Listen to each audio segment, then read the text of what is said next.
Hello बच्चों, chain से related कुछ इंपॉर्टेंट न्यूमेरिकल बताने जा रहे हैं।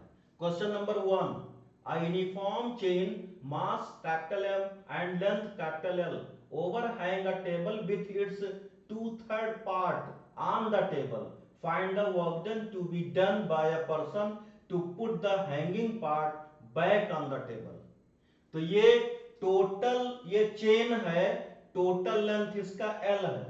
तो 2/3 पार्ट 2l/3 ये टेबल पर है और 1/3 पार्ट हैंग कर रहा है। तो 2/3 पार्ट टेबल पर, 1/3 पार्ट हैंग कर रहा है।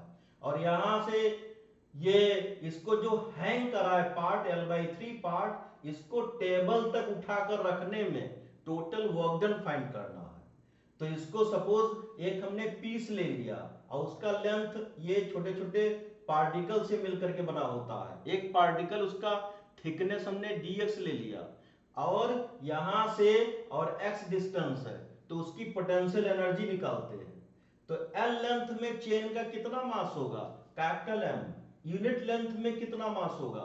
कैपिटल M/L होगा। तो dx लेंथ में मास कितना होगा? M/L इंटू dx होगा।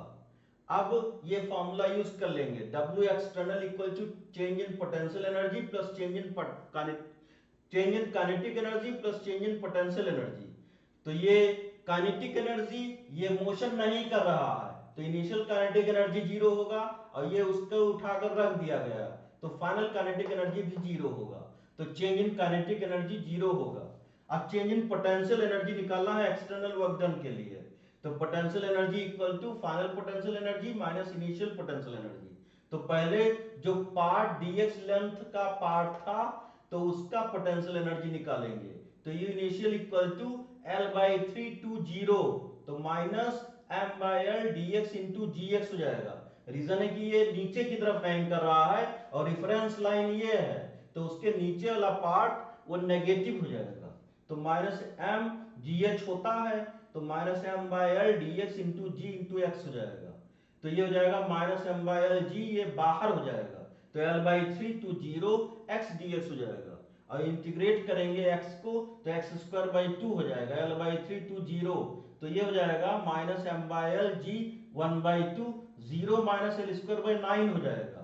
तो इसको सॉल्व करेंगे तो ये mgl/18 आ जाएगा और फाइनल जो पोटेंशियल एनर्जी होगी वो जीरो होगी। रीजन है कि ये कोई पार्ट इसका नहीं है, ये रेफरेंस लाइन है। तो ये फाइनल पोटेंशियल एनर्जी जीरो होगा। तो work done equal to change in potential energy, तो mgl/18 जूल आएगा।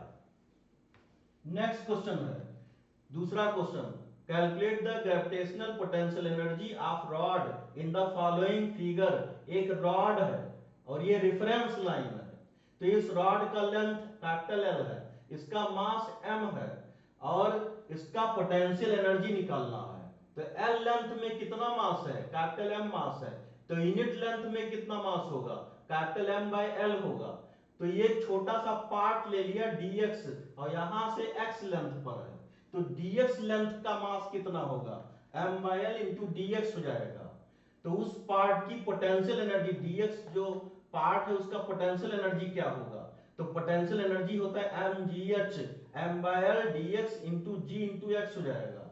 तो पोटेंशियल एनर्जी इक्वल टू पूरे पार्ट का पोटेंशियल एनर्जी कितना होगा? तो U equal to 0 to L m/l dx into g into x। तो m/l g ये बाहर ले लेंगे, तो 0 टू L x dx हो जाएगा। तो m/l g x²/2 0 to L हो जाएगा। तो m/l g l²/2 हो जाएगा। तो mgl/2 हो जाएगा। तो पोटेंशियल एनर्जी mgl/2 हो जाएगी। Find out the gravitational potential energy of following system.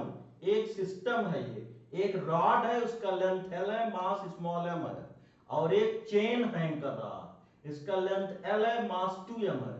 तो इसकी पोटेंशियल एनर्जी निकालनी है।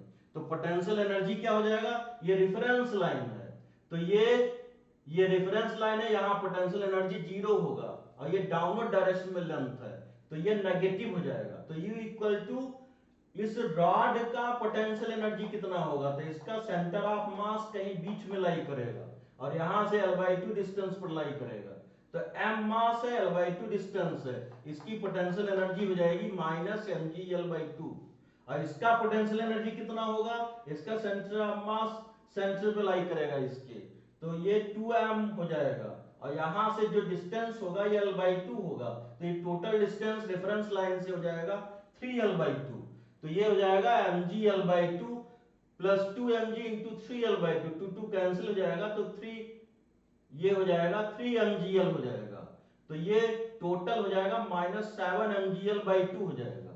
अब नेक्स्ट चेन को हम रिवर्स कर देते हैं, इसको उल्टा लटका देते हैं, तो ये नीचे हमने रॉड हैंग कर दिया और चेन यहां से फिक्स कर दिया, तो इसका जो सेंटर ऑफ मास है वो सेंटर पे होगा 2m मास होगा, और इसका रॉड का बीच सेंटर पे होगा m होगा, तो रॉड का जो यहां से सेंटर ऑफ मास से और रेफरेंस लाइन के बीच डिस्टेंस होगा वो 3l/2, और जो चेन है इसका यहां से डिस्टेंस l/2 होगा, इसका मास 2m, इसका मास m है, तो पोटेंशियल एनर्जी हो जाएगा रेफरेंस लाइन पर पोटेंशियल एनर्जी 0 है, नीचे पोटेंशियल एनर्जी नेगेटिव हो जाएगा, तो -2mgl/2 हो जाएगा इसका चेन का, और इसका हो जाएगा mg3l/2 हो जाएगा, तो ये -5mgl/2 हो जाएगा, तो चेंज इन पोटेंशियल एनर्जी कितना होगा, ये हो जाएगा -5mgl/2 और ये होगा -7mgl/2, तो ये -7mgl/2, तो ये प्लस हो जाएगा, तो change in potential energy mgl हो जाएगा, तो पोटेंशियल एनर्जी इसके ये चेंज होती रहती है, लेकिन इसका जो डिफरेंस होता है पोटेंशियल एनर्जी का वो कांस्टेंट होता है।